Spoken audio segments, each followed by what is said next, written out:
The water was crystal clear, but Karen's intentions were murky as hell. She thought she could destroy my family's happiness with a single phone call. Turns out, she was about to drown in her own vindictive scheme. What started as a neighborhood complaint would end with half the town splashing in my backyard, while Karen watched from her window, realizing she'd just handed me the sweetest revenge on a silver platter. Sometimes karma doesn't just knock on your door, it does a cannonball right into your life. Marcus Rivera had been dreaming about this moment for 3 years. Standing in his backyard at 6:47 a.m. on a Saturday morning, coffee mug in hand, he watched the morning sun catch the surface of his brand-new swimming pool like scattered diamonds. The water was still as glass, reflecting the cloudless Arizona sky. And for the first time in months, he felt something close to peace. "Daddy, can we swim now?" 8-year-old Sophia bounced on her toes beside him, already in her polka-dot bathing suit despite the early hour. "Not yet, Mia. Let Daddy enjoy this." For just one more minute, Marcus wrapped his free arm around his daughter's shoulders, breathing in the chlorine-scented air that smelled like victory. After working double shifts at the auto plant for 2 years, selling his beloved Camaro, and watching Alina clip every coupon in existence, they'd finally done it. Their own slice of paradise, right here in their modest backyard in Mesa. "It's perfect, Marcus." Alina emerged from the sliding door, carrying a tray of fresh fruit and wearing the smile that had made him fall in love with her 15 years. "Ego, the kids are going to have the best summer." 10-year-old Diego came barreling out behind his mother, nearly knocking the tray from her hands. "Can we invite the Johnsons over? And maybe the Patels? They've been so nice about all the construction." Noise. Marcus nodded, his chest swelling with pride. This pool wasn't just about having a place to cool off in the brutal Arizona heat. It was about community, about giving his kids memories that would last a lifetime, about proving to himself that the American dream wasn't dead if you were willing to work for it. The sound of a throat clearing aggressively made the family turn toward the fence line. Karen Pemberton stood in her adjoining yard, arms crossed, wearing her signature scowl and a bathrobe that had seen better decades. At 52, she had the permanently pursed lips of someone who'd spent years perfecting the art of disapproval. Her gray hair was pulled back in a severe bun, and her pale blue eyes were already narrowed in annoyance. "Well, well, well," Karen's voice dripped with barely contained venom. "I see you've finished your little ... project." Marcus felt Elena's hand slip into his, a gentle squeeze that reminded him to stay calm. They dealt with Karen's complaints. Throughout the entire construction process, NOI's violations, ALLEGED property line disputes, demands to see permits that were perfectly valid and properly filed. "Good morning, Karen," Marcus said evenly. "Beautiful day, isn't it? Don't good morning me, Marcus Rivera. Do you have any idea what you've done? Do you understand the precedent you've set in this neighborhood?" Sophia pressed closer to her. Father's sighed, suddenly quiet. Diego's excited chatter died on his lips. "We've followed every city ordinance, Karen. The pool is entirely on our property. We have all the required permits, and we've been respectful of noise restrictions during construction." Marcus kept his voice steady, though he could feel his jaw tightening. Karen's laugh was sharp and humorless. "Respectful? You call 6 months of jackhammers and cement trucks respectful? You call turning this quiet, family-friendly neighborhood into some kind of ... resort ... respectful? It's a swimming pool, not a water park," Alina interjected, her own patience wearing thin. "Our children deserve to have a place to play in their own backyard." "Your children," Karen repeated, her tone making the words sound like a curse. "Let me tell you something about your children, Alina. They're loud, they're disruptive, and now you've given them a reason to be both from dawn to dusk. Do you think I want to listen to screaming and splashing every single day?" Marcus felt his temper flare. "My kids are not. I'm not finished," Karen snapped, raising her voice. "This is a residential neighborhood, not some trashy apartment. Complex, we have standards here. We have property values to maintain. And frankly, some of us worked hard to live somewhere quiet and respectable." The implication in her words, the subtle suggestion that the Riviera family somehow didn't belong in their own neighborhood, hit Marcus like a physical blow. He'd heard it before, in various forms, from various people. Sometimes it was whispered. Sometimes it was dressed up in polite concern, but the message was always the same. What exactly are you saying, Karen? Marcus's voice dropped to a dangerous quiet. Elena's grip on his hand tightened. Marcus, let's just go inside. But Karen wasn't done. I'm saying that when I moved to this neighborhood 12 years ago, it was a certain type of place. Quiet, peaceful, filled with people who understood the value of maintaining a respectable environment. Now I'm supposed to accept carnival music and pool parties disrupting my peace. Carnival music? Diego piped up, confused. We don't have carnival music. Yet, Karen said pointedly. Mark my words, this is just the beginning. Next, it'll be loud music, parties every weekend, people I don't know traipsing through the neighborhood at all hours. Property values will plummet, and those of us who've invested in maintaining the character of this community will suffer. Marcus could feel his family's excitement deflating like a punctured balloon. Sophia had gone completely silent, her small hand now gripping his t-shirt. Diego's earlier enthusiasm had transformed into bewilderment and hurt. Karen, Marcus said carefully, you're welcome to call the city if you think we've violated any ordinances. But we've done everything by the book. This pool is going to bring joy to my family. And if you have a problem with that, I'll be calling the city, Karen interrupted, her eyes glittering with malicious satisfaction. I'll be calling the HOA, I'll be calling code enforcement, I'll be calling anyone who will listen, because mark my words, Marcus Rivera, this little paradise of yours is going to become your worst nightmare. She turned on her heel and stalked back toward her house, leaving the Rivera family standing in stunned silence beside their beautiful new pool. Mommy, Sophia whispered, why is Mrs. Pemberton so mean? Elena knelt down and gathered her daughter into her arms. Some people just have trouble finding happiness, Mia. But we're not going to let that stop us from enjoying our beautiful pool. But Marcus could see the doubt creeping into his wife's eyes, the way her shoulders had sagged slightly. The moment of perfect joy he'd been savoring just minutes ago now felt tainted, polluted by Karen's venom. Daddy, Diego looked up at him with worried eyes. She can't really make us get rid of the pool, can she? Marcus forced a smile and ruffled his son's hair. No, buddy, she can't. We followed all the rules, and this is our home, our pool, our dream.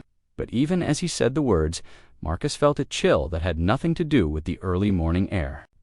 He'd dealt with people like Karen before, people who seemed to feed on others' misery, who couldn't stand to see someone else achieve something beautiful. The problem was, people like Karen often had time, resources, and connections that working families like his didn't.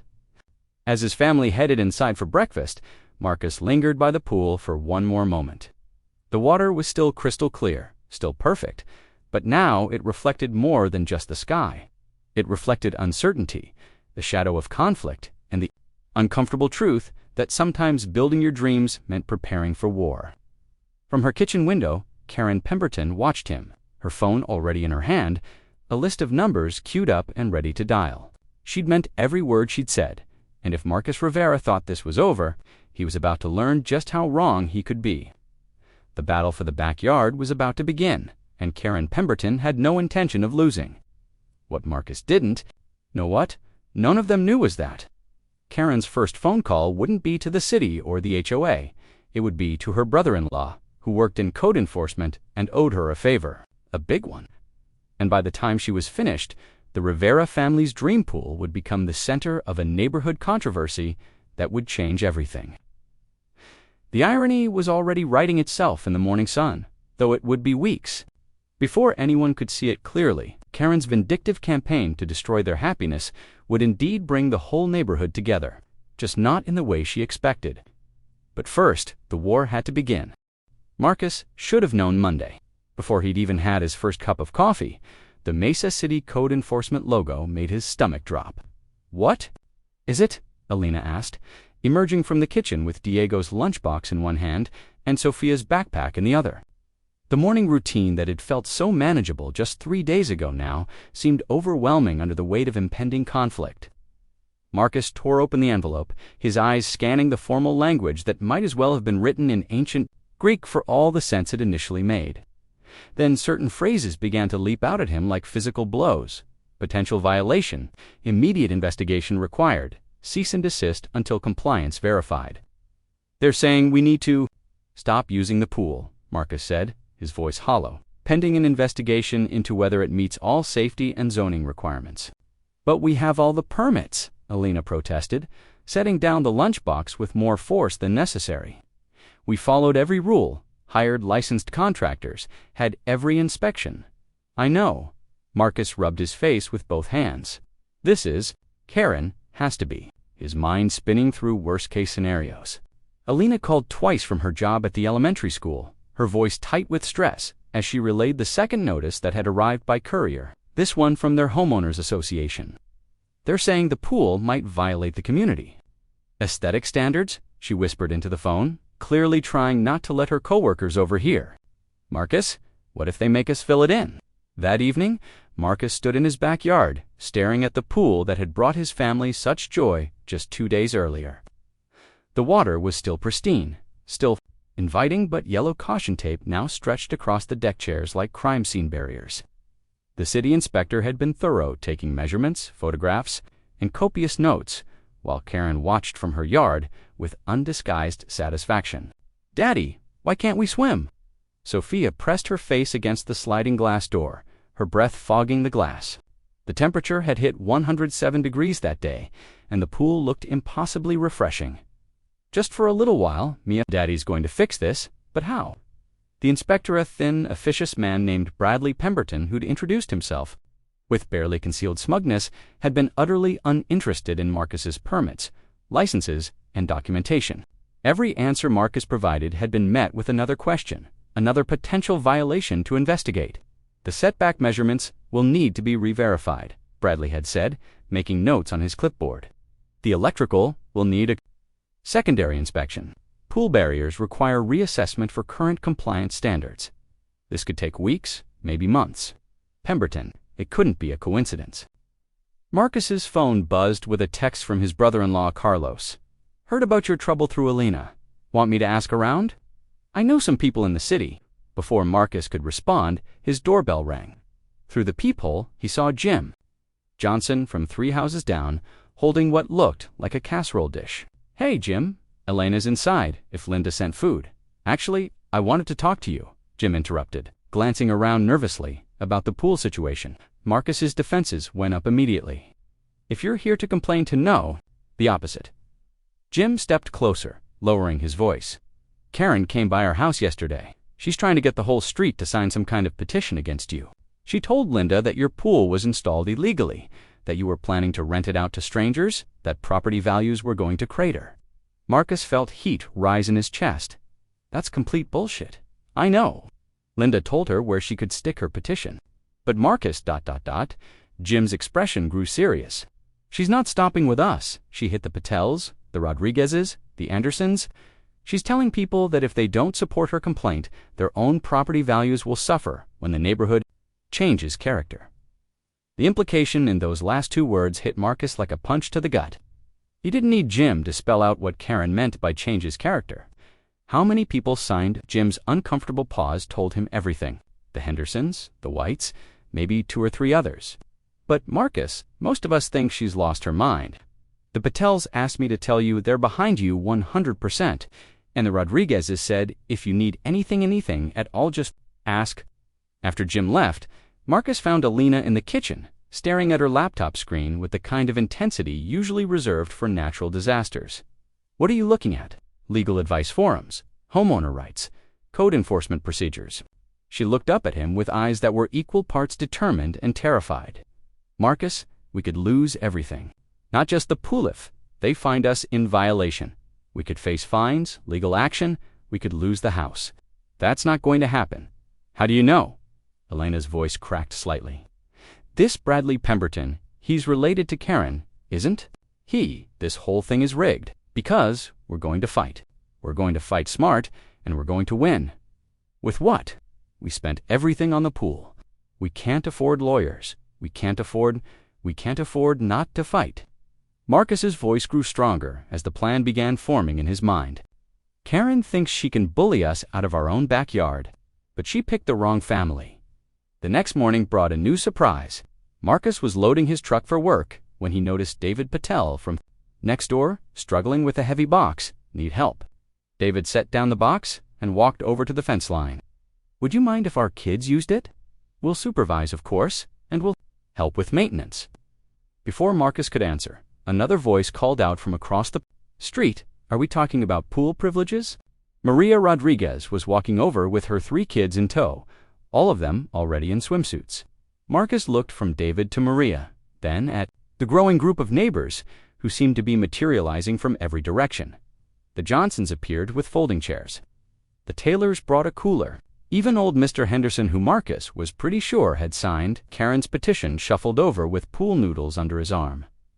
Wait, Marcus held up his hands. "I appreciate the support, but the city says we can't use the pool right now." "The city says you can't use the pool," corrected Jenny Anderson, appearing at his elbow with the kind of smile that suggested she'd found a particularly satisfying loophole. "They didn't say anything about your invited guests using it." Marcus stared at her. "You're a lawyer. That cease and desist order is specifically directed at the homeowner. It doesn't prohibit social gatherings or prevent you from hosting guests in your backyard." From her kitchen window, Karen Pemberton watched in growing horror as her quiet, residential street transformed into what looked like a block party. Children's laughter echoed across the neighborhood. Parents chatted over the fence line. Someone had brought a speaker and was playing cheerful music at a perfectly reasonable volume. Marcus found himself grinning for the first time in days as he watched Sophia teaching the Patel twins how to float, while Diego organized a pool volleyball game with kids he'd never seen before. Alina was deep in conversation with 3 other mothers about organizing a neighborhood potluck.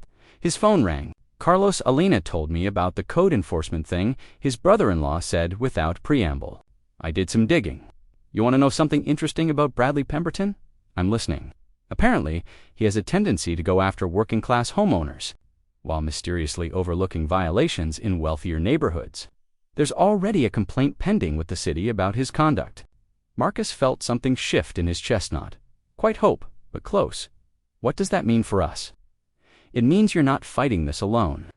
It also means Bradley Pemberton might not be as untouchable as he thinks." As Marcus hung up the phone, he noticed Karen marching across her lawn toward the growing crowd in his backyard. Her face was red with fury, and she was clutching what looked like another official document. "Excuse me?" she shouted over the sound of children playing. "Excuse me? This is a residential neighborhood, not a public swimming facility." The conversation died as every adult in the backyard turned to stare at her. The children kept playing, oblivious to the adult drama unfolding around them. "These are my invited guests, Karen," Marcus said calmly. "On my property, you're—" Marcus woke up to the sound of sirens at 3:47 a.m. on a Wednesday morning, his heart hammering before he was fully conscious, through the bedroom window. Red and blue lights painted the walls in alternating flashes of emergency. Alina was already sitting up, her face pale in the strobing light. "What's happening?" she whispered. Marcus threw on clothes and rushed outside, Alina close behind him. 2 fire trucks and an ambulance crowded their narrow street, and neighbors were emerging from houses like worried ghosts in bathrobes and pajamas. The emergency vehicles were parked directly in front of the Rivera house. "Sir, are you the homeowner?" A fire captain approached them, his expression grim. "We got a call about a gas leak and possible electrical hazard coming from your backyard." Gas leak. Marcus's confusion was genuine. "We don't have gas lines running to the pool area. Everything's electric. That's what we're here to determine. We need to check your pool equipment, electrical connections, anything that could pose a safety hazard." As the firefighters moved through his backyard with detection equipment, Marcus noticed Karen Pemberton standing in her driveway, arms crossed, watching the proceedings with barely concealed satisfaction. When their eyes met, she didn't look away. She wanted him to know. "No gas detected," the captain announced 30 minutes later. "Electrical appears to be up to code." False alarm, Elena's voice was sharp. "Someone called in a gas leak that doesn't exist at 3 in the morning. The captain's expression was carefully neutral. Anonymous tip, could have been a concerned neighbor, could have been someone mistaking normal equipment sounds for something dangerous. Happens more than you'd think. But Marcus knew better. As the emergency vehicles pulled away and the neighbors dispersed back to their interrupted sleep, he stood in his driveway, staring across at Karen's house. Her silhouette was still visible in her front window, watching. "This is harassment," Alina said quietly. "She's escalating." The next morning brought two more surprise visits. First, a child protective services worker responding to an anonymous report about unsafe conditions for minors around an improperly maintained swimming pool. Then, an hour later, an immigration officer following up on a tip that the Rivera family might be employing undocumented workers for pool maintenance. Both visits ended with nothing. The CPS worker found a spotlessly maintained pool area with proper safety equipment. And the immigration officer discovered that Marcus and Alina were generation Americans who did their own pool maintenance, but the message was clear. Karen was casting a wide net, hoping something would stick. "She's trying to exhaust us," Marcus told Carlos over the phone that evening.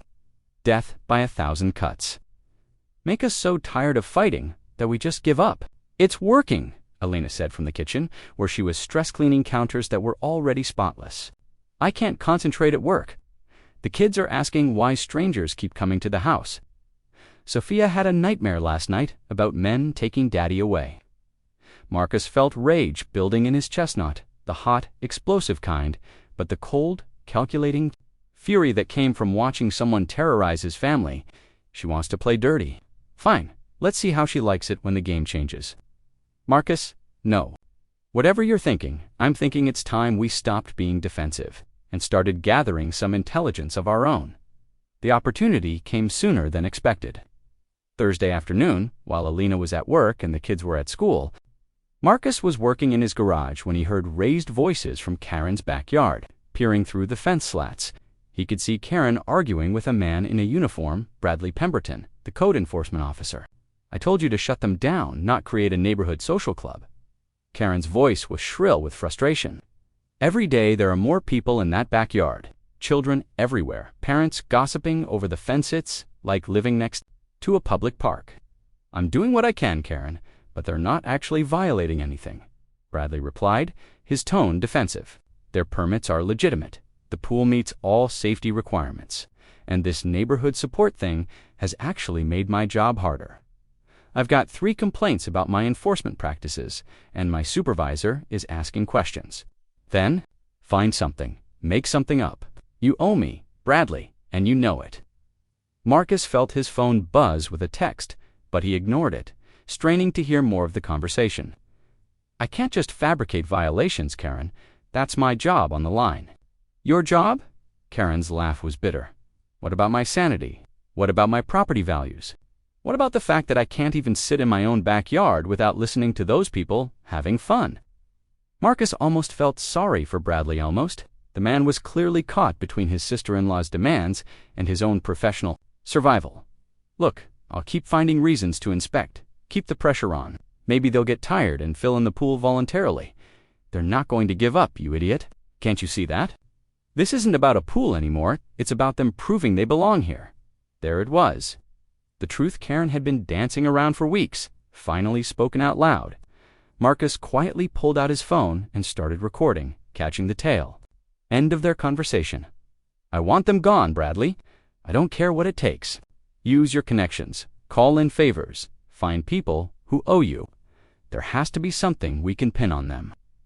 "Karen, you're talking about harassment, about abuse of power. I could lose my job, face criminal charges, and I could lose my mind. Do you understand what it's like living next to them? The noise, the crowds, the constant reminder that the neighborhood I've invested 12 years of my life in is changing?" Marcus had heard enough. He stopped recording and slipped back into his garage, his mind racing. The conversation was damning, but would it be enough? Karen hadn't explicitly mentioned anything illegal, and Bradley had actually pushed back against her more extreme suggestions. His phone buzzed again. This time he looked Jenny Anderson. "Can you come over? Found something you need to see." 20 minutes later, Marcus sat in Jenny's living room, staring at a thick folder of documents spread across her coffee table. "I've been doing some research," Jenny said, settling into her chair with a cup of coffee. "Started with Bradley Pemberton's enforcement record, but that led me down a rabbit hole. Your friend Karen has been busy." She pointed to the first set of documents. 3 noise complaints filed against the Hernandez family 2 blocks over the ones with the teenage son who plays guitar, 2 separate reports about suspicious activity at the Singhouse Stearns out they were having extended family over for religious holidays. And this is interesting. She pulled out another paper, a complaint about illegal business operations filed against the Johnsons for having too many cars in their driveway during their daughter's graduation party. Marcus studied the documents, a pattern emerging that made his stomach turn. She's targeting families that don't fit her idea of the neighborhood. Gets worse. I reached out to a friend who works in the city planning office. Karen Pemberton has been showing up to city council meetings for months, pushing for stricter HOA enforcement, lobbying for ordinances that would essentially make it harder for families to personalize their properties. She's also been in contact with a property management company about neighborhood revitalization opportunities. Property management company. Jenny's expression was grim, the kind that specializes in buying out homeowners, in transitioning neighborhoods, and flipping properties for higher-income buyers. She's not just trying to get rid of your pool, Marcus. She's trying to get rid of you, all of you. The scope of Karen's campaign hit Marcus like a physical blow. This wasn't about noise or property values or even personal animosity. This was about systematically pushing out families that didn't match her vision of who belonged in the neighborhood. There's more. Jenny pulled out her laptop. I've been monitoring the neighborhood Facebook group. Look at this. The screen showed a series of posts Karen had made over the past month, each carefully worded to avoid outright discrimination, but loaded with coded language about maintaining community standards and preserving neighborhood character. The comments revealed a small but vocal group of supporters, but more importantly, they showed the growing opposition to her views. She's creating a record, Marcus realized, building a case that the neighborhood is in decline. Our falling quality of life is suffering. She's going to use this to justify whatever her next move is. Jenny nodded grimly. And I think I know what that move is. One of her posts mentions a petition to the city about spot zoning issues and incompatible land use. She's going to try to get your property Can she do that? If she can prove that residential swimming pools are incompatible with the neighborhood's character. And if she can show that your pool is negatively impacting surrounding property values, then theoretically, yes, it's a long shot, but it's possible. Marcus left Jenny's house with copies of everything she'd found, his mind spinning with the implications. Karen wasn't just harassing his family, she was waging a calculated campaign against multiple families in the neighborhood, using his pool as the focal point for a much larger agenda. That evening, as he sat by the pool watching his kids swim with the Patel children, while Ellen, the first sign that Karen's plan was about to explode in her face came on a Friday morning when Marcus found a well-dressed man in an expensive suit standing in his driveway, holding a briefcase and wearing the kind of smile that real estate agents practiced in mirrors. Mr. Rivera, my name is Richard Blackwood from Pinnacle Property Solutions. I understand you might be interested in selling your home. Marcus had been loading his truck for work, but something in the man's tone, polite but predatory, made him stop. I'm sorry, what? Your home? Beautiful property? Excellent location? My company specializes in helping homeowners transition out of changing neighborhoods. We can offer you well above market value, cash deal, close in 30 days. I'm not selling my house. Blackwood's smile never wavered. Of course. I understand the emotional attachment. But sometimes circumstances change, make staying in a particular area ... challenging. We're prepared to make this transition as smooth and profitable as possible for you. Marcus felt ice forming in his stomach. What circumstances? Well, neighborhood. Developments, zoning changes, increased tax assessments. Sometimes property values can shift very quickly, especially when development patterns change. It's always better to get out ahead of these trends rather than get caught in them. The threat was wrapped in real estate jargon, but it was still a threat. Marcus was about to respond when he heard another voice from across the street. Excuse me, are you talking to my neighbor about selling? David Patel was walking over, his usually mild expression replaced by something sharper. Behind him, Maria Rodriguez emerged from her house, and Jim Johnson was visible in his front yard, all of them watching the interaction with obvious concern. Just presenting some opportunities, Blackwood said smoothly. Market conditions can change rapidly in transitional neighborhoods.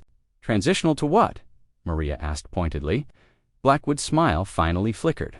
Well, development, upgrading, improvement of property values through strategic resident placement.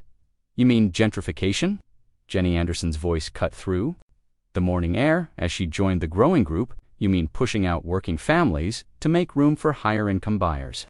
Marcus watched as more neighbors appeared, the Patels, Johnsons, the Rodriguezes, even elderly Mr. Chen from the corner house. Within minutes, Blackwood found himself surrounded by a dozen residents, all of them staring at him with undisguised hostility. Now, there's no need for confrontation, Blackwood said, his composure beginning to crack. We're simply offering opportunities for those who might benefit from relocating. Who sent you? Jenny demanded. I'm not at liberty to discuss our client relationships, Karen Pemberton, Marcus said quietly. She sent you. Blackwood's silence was answer enough. Let me make this real simple for you, David Patel said, stepping closer to Blackwood. This is our neighborhood. These are our homes. We're not interested in your opportunities, your transitions, or your strategic resident placement. Are we clear? Blackwood looked around at the circle of faces surrounding him, his practiced confidence evaporating. If circumstances change, if anyone reconsiders, here's my card. Take your card and get off our street, Maria said firmly. As Blackwood beat a hasty retreat to his BMW, Marcus felt something shift in the neighborhood dynamic. What had started as support for his family's right to have a pool had evolved into something much more powerful, a community united against outside forces trying to reshape their lives. Emergency neighborhood meeting, Jenny announced. My house, tonight at 7. We need to talk about what just happened. That evening, Marcus walked into Jenny's living room to find nearly 30 neighbors crowded into every available space. Some he recognized, others were faces he'd seen but never really talked to. All of them looked serious and determined. Before we start, Jenny said, standing at the front of the room, I want everyone to understand what we're dealing with. This isn't just about Marcus's pool anymore. This is about an organized effort to push certain families out of this neighborhood and replace them with higher-income residents. She spread out documents on her coffee table, the same research she'd shown Marcus, plus new information she'd gathered over the past few days. Pinnacle Property Solutions has been involved in similar operations in 3 other Phoenix neighborhoods over the past 2 years. Their pattern is always the same. Identify transition targets, usually families, often minorities, then use a combination of harassment, bureaucratic pressure, and financial incentives to force sales. Once they control enough properties, they flip them to higher-income buyers, and the neighborhood demographics change completely. Marcus looked around the room, seeing his neighbors' faces harden as they understood the implications. The thing is, Jenny continued, their strategy only works if they can isolate individual families, make them feel like they're fighting alone. But that's not what's happening here. Mrs. Chen, who Marcus had barely ever spoken to, raised her hand. My grandson is a lawyer in downtown Phoenix. He says companies like this, they count on people not knowing their rights, not having resources. To fight back, what are our rights? Asked Tom Rodriguez. Jenny smiled grimly. That's where things get interesting. See, Pinnacle's business model relies on buying properties below market value from desperate sellers. But in a neighborhood where property values are stable or rising, where residents are organized and informed, where there's clear evidence of harassment and predatory practices, their whole strategy falls apart. Marcus felt a spark of understanding. You're saying their presence here actually helps us. I'm saying their presence here proves our case. Every documented incident of harassment, every attempt to pressure residents to sell, every threat about changing circumstances, it all becomes evidence of an organized conspiracy to devalue the neighborhood and force out specific residents. Dr. Patel, David's father who lived with their family, spoke up in his precise, accented English. In my country, we had experience with such tactics during partition. Community response is essential. Individual resistance fails, but collective resistance. He smiled slightly. Collective resistance changes everything. Over the next hour, the neighbors developed a plan that was both simple and brilliant. Instead of fighting Pinnacle's pressure individually, they would turn the company's own tactics against them. Every attempt to pressure a resident would be documented and shared. Every meeting with Pinnacle representatives would be recorded and witnessed by multiple neighbors.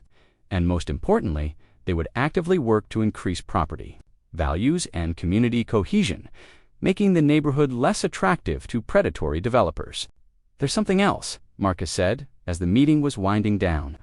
"The community recreation project we're planning, what if we made it bigger? What if instead of just expanding my pool area, we created something that would benefit the whole?" Neighborhood Maria Rodriguez leaned forward. "What are you thinking? Community garden, playground equipment, maybe even a small pavilion for neighborhood events? Turn my backyard into a genuine community space." Jenny's eyes lit up.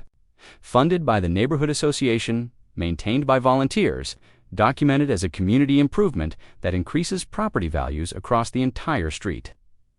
"Making Pinnacle's job impossible," David finished. "Can't argue that property values are declining when we're actively investing in community improvements."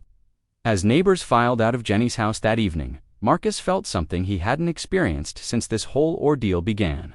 Hope.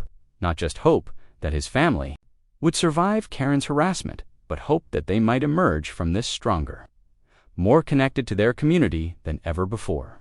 The next morning brought vindication in an unexpected form. Marcus was having coffee on his back deck when he heard shouting from Karen's backyard. Peering through the fence, he saw Karen in animated conversation with Richard Blackwood, her voice rising with each exchange. "This is not what you promised," Karen was saying. "You said you could pressure them out, make them want to sell." "The market dynamics have shifted," Blackwood replied, his smooth confidence notably absent. "When we began this project, we anticipated dealing with isolated homeowners. Instead, we're facing an organized community coalition with legal representation and documented evidence of our contact attempts. So, do something about it. Increase the pressure." "Mrs. Pemberton, I need you to understand something. Yesterday's interaction was recorded by multiple residents. We now have a neighborhood association lawyer asking questions about our business practices.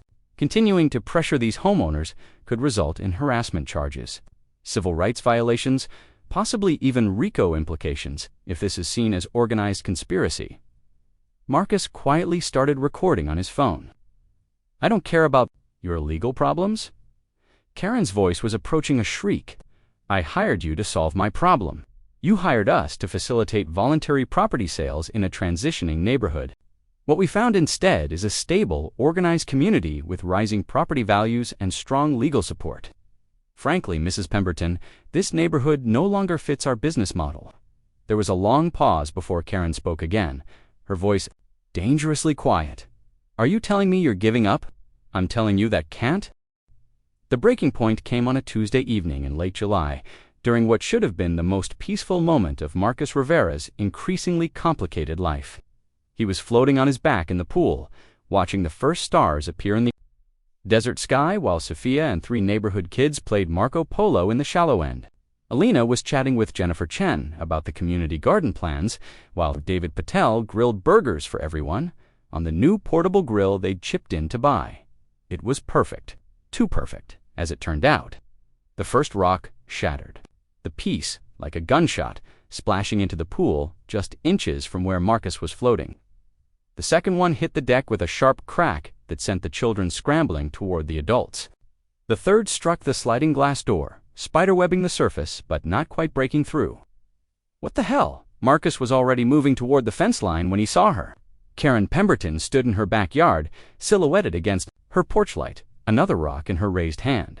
Her hair was wild, her bathrobe hanging open over a stained nightgown, and her face was twisted into something that barely looked human. "Get out!" she screamed, hurling the fourth rock with surprising force. "Get out of my neighborhood, all of you. This is my street, mine." Marcus heard Elena shepherding the children inside while David grabbed his phone, but he couldn't look away from Karen. In 3 months of escalating conflict, he'd never seen her like this, completely unhinged, all pretense of respectability stripped away. "Karen, stop," he called out. "You're scaring the kids." "Good. They should be scared. You should all be scared." Another rock, this one grazing Marcus's shoulder. "I've lived here for 12 years. 12 years of peace and quiet and respect. And then you people move in and destroy everything." You people, there it was, finally spoken without code words or euphemisms.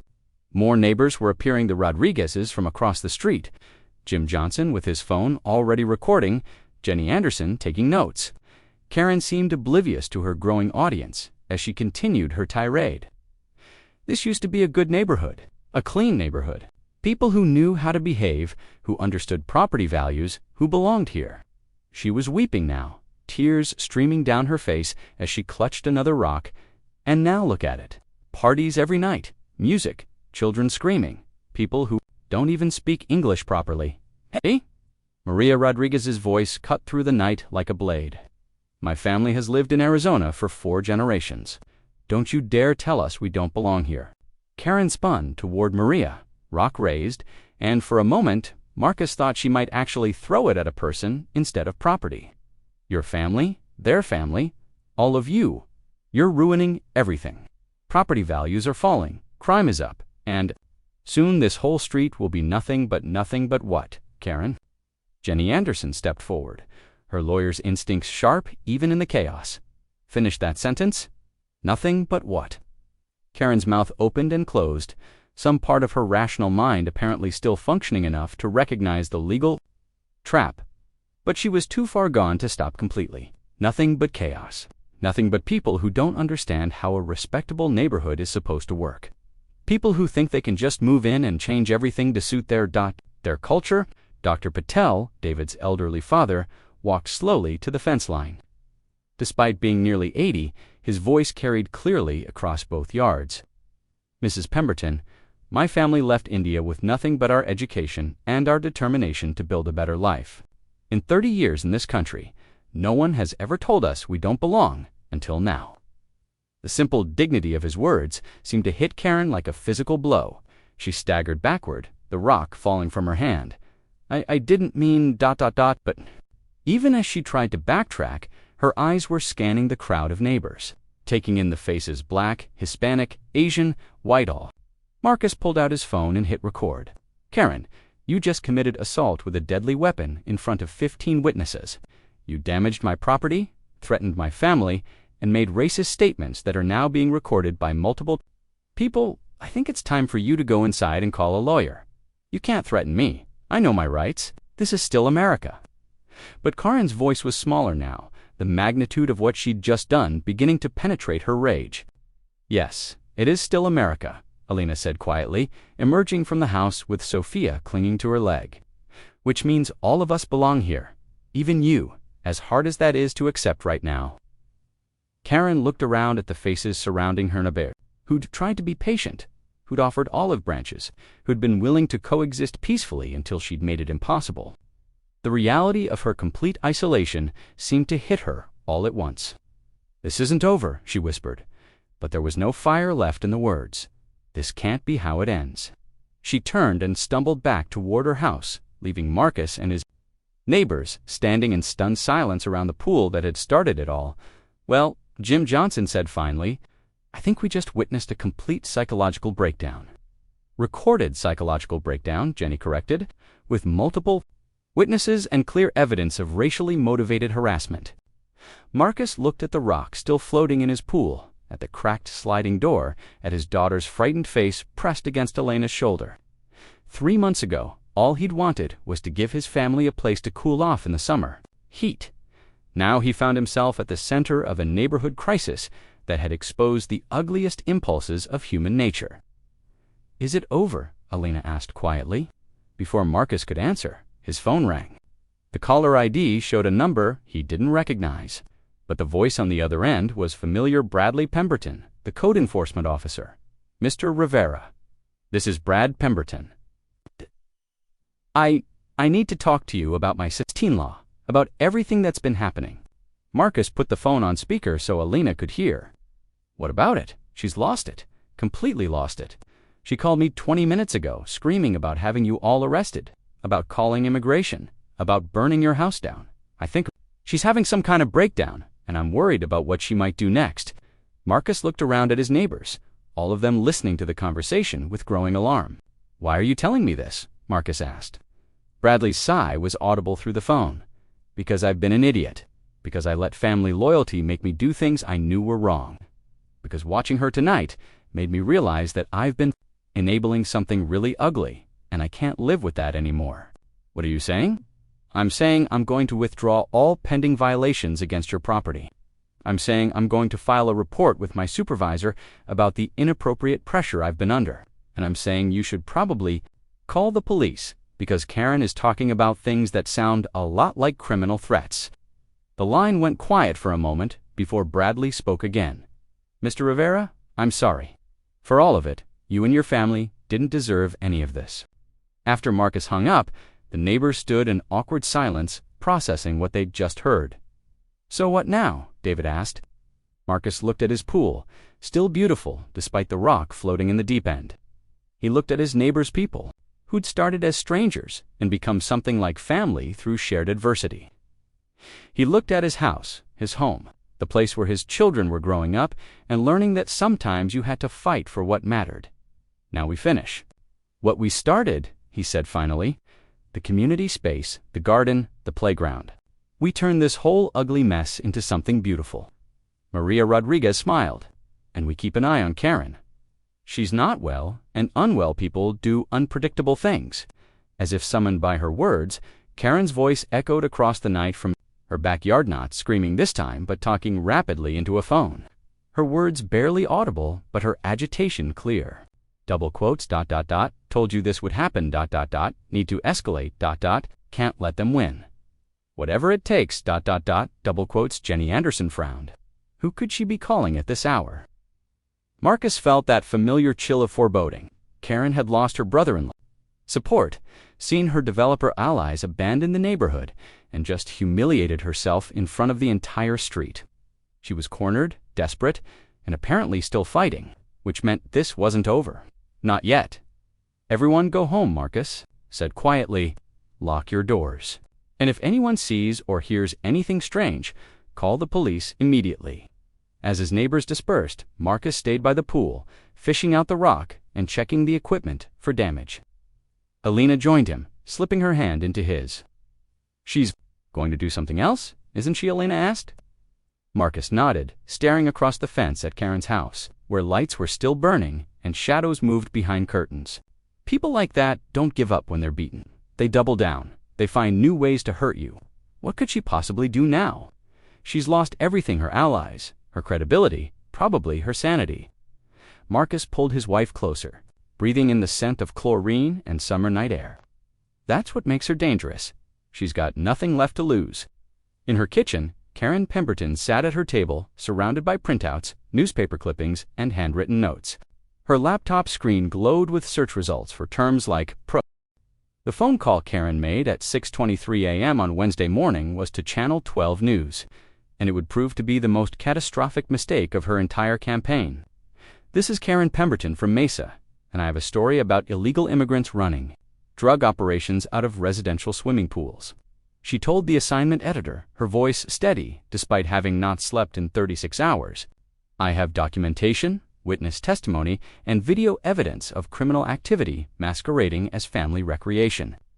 What Karen didn't know was that Channel 12's assignment editor was Miguel Santos, a third-generation Mexican-American hood, grown up in Mesa and had very little patience for racist dog whistles disguised as news tips.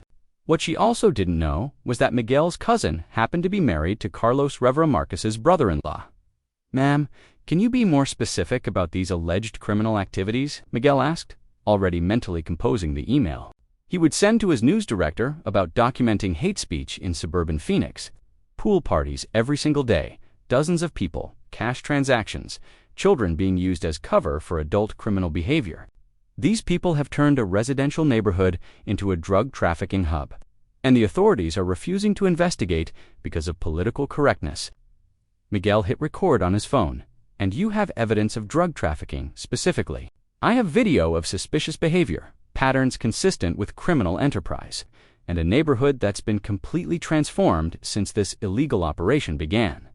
"Illegal operation? Are you saying the pool itself is illegal?" Karen paused, realizing she was venturing into territory that could expose her previous failed attempts. The activities, the constant stream of people, the money changing hands, the deliberate disruption of a law-abiding community. Miguel smiled. Grimly, this was even better than he'd hoped. "And what would you like Channel 12 to investigate specifically?" "I want you to do an expose on how illegal immigrants are using fake community activities to hide drug trafficking operations. I want you to show how property values are being destroyed by criminal enterprises masquerading as family gatherings. I want these people exposed for what they really are. What they really are: criminals, invaders, people who don't belong in respectable American neighborhoods. Miguel had heard enough. "Ma'am, I'm going to need you to come in for an on-camera interview. Would this afternoon work?" 3 hours later, Karen sat in Channel 12's studio, facing investigative reporter Sarah Kim across a small table. Spent the morning preparing her talking points, printing out photos she'd taken of Marcus's backyard gatherings, and rehearsing her presentation. Finally, someone was going to hear her side of the story. What she didn't realize was that Sarah Kim had spent those same 3 hours doing actual investigative work. "Mrs. Pemberton, you've made some very serious allegations about your neighbors. Before we begin, I want to make sure I understand your claims. You're saying that the Rivera family is operating a drug trafficking ring out of their backyard swimming pool. I'm saying there's suspicious activity that needs investigation. Large numbers of people, cash transactions, children being used." "As cover the children you're referring to," Sarah interrupted, consulting her notes. "Would that include Sofia Rivera, age 8, and Diego Rivera, age 10, both honor students at Desert Hills Elementary?" Karen faltered slightly. "Children can be used to make criminal activity look innocent, and the large numbers of people would be referring to the neighborhood families who've been coming together for community activities. I have a list here." Sarah pulled out a document. "The Patels, who owned Patel Medical Supply and have lived in Mesa for 15 years. The Rodriguezes, whose family has been in Arizona since before statehood. The Johnsons, both retired teachers." Should I continue? "You don't understand the pattern. Help me understand. You've filed over 30 complaints with various city departments about the Rivera family in the past 4 months. Code enforcement, noise violations, immigration services, child protective services. None of these complaints resulted in any violations or citations. Why do you think that is?" Karen's prepared talking points were crumbling. "The system is biased. They refuse to enforce standards when it comes to certain populations." "Certain populations." Sarah leaned forward. "Can you elaborate on what you mean by that?" "I mean people who don't understand how to maintain community standards, who don't respect property values, who think they can just move into established neighborhoods and change everything to suit their ... cultural preferences." Sarah nodded slowly. "Mrs. Pemberton, I have security footage from Monday night. Would you like to see it?" Before Karen could object, the monitor behind her lit up with crystal-clear video of her rock-throwing meltdown. Her own voice filled the studio. "Get out of my neighborhood. All of you, you people. This used to be a good neighborhood. A clean neighborhood." Karen watched in horror as her most unhinged moments played back in high definition, her racist rants preserved for posterity. "Mrs. Pemberton, this footage shows you throwing rocks at children, damaging property, and making explicitly racist statements. How do you reconcile this behavior with your claims about maintaining community standards?" That was taken out of context. I was frustrated. "They've been harassing me for months. Harassing you, how? By swimming in their own pool? By having friends over? By following all applicable laws and regulations, while you filed false complaints and allied yourself with predatory property developers?" Karen's mouth opened and closed like a fish out of water. "How do you know about Boutical Property Solutions? About your brother-in-law, Bradley Pemberton's ethics violations? About your systematic campaign to force minority families out of your neighborhood?" Sarah's expression was steel. "Mrs. Pemberton, I'm an investigative reporter. Investigating is what I do." The interview continued for another 20 minutes, each question more devastating than the last. Sarah had documentation of everything: the false complaints, the developer connection, the harassment campaign, even recordings of Karen's conversations with Bradley about fabricating violations. When it was over, Karen stumbled out of the studio in a daze, her phone already buzzing with calls from numbers she didn't recognize. The story would air that evening during the 6 o'clock news, but clips were already being posted online, spreading across social media like wildfire. Meanwhile, Marcus was at work when Carlos called him. "Primo, you need to get home now." "What's wrong? Is Alina okay? The kids? Everyone's fine." "But Karen just did something incredibly stupid, and you're about to become the most famous pool owner in Phoenix." Marcus raced home to find his street lined with news vans from every major network in the valley. Reporters were interviewing neighbors, photographers were taking pictures of his house, and his phone was ringing constantly with interview requests. Alina met him at the front door, her eyes wide with disbelief. She called Channel 12 and accused us of running a drug ring out of our pool. On camera, with our neighbors' names and everything. She what? It gets better, or worse, depending on how you look at it. The reporter completely destroyed her. They have footage of her throwing rocks, recordings of her racist rants, documentation of everything she's done over the past 4 months. She basically confessed to a systematic harassment campaign on live television. Marcus sank onto his couch, trying to process what was happening. So what now? Alina smiled for the first time in weeks. Now the whole city of Phoenix is about to find out what an incredible community we have here. Channel 12 wants to do a follow-up story about neighborhood solidarity and standing up to racism. They want to interview you, the neighbors, even the kids. As if summoned by her words, Sophia and Diego burst through the front door, followed by David Patel and his children. "Daddy!" Sophia launched herself into Marcus's arms. "Mrs. Anderson says we're going to be on TV, the good guys this time." Through his front window, Marcus could see reporters interviewing Jenny Anderson, who was explaining the community's response to Karen's harassment campaign. Maria Rodriguez was showing photographers the community garden plans, while Jim Johnson demonstrated the inclusive nature of their neighborhood by translating for elderly Mrs. Yamamoto, whose English was limited, but whose indignation at Karen's behavior was universal. The irony was almost too perfect to be real. Karen's desperate attempt to expose the Rivera family as destructive outsiders had instead showcased them as the heart of an incredibly strong, diverse, and united community. Her racist rants had backfired so completely that she'd made herself the face of everything wrong with American suburbia, while making Marcus the symbol of everything right about the American dream. "There's more," Alina said, scrolling through her phone. "The story's gone viral. We're getting messages of support from all over the country. Someone started a GoFundMe to help us expand the community space. It's already raised $12,000.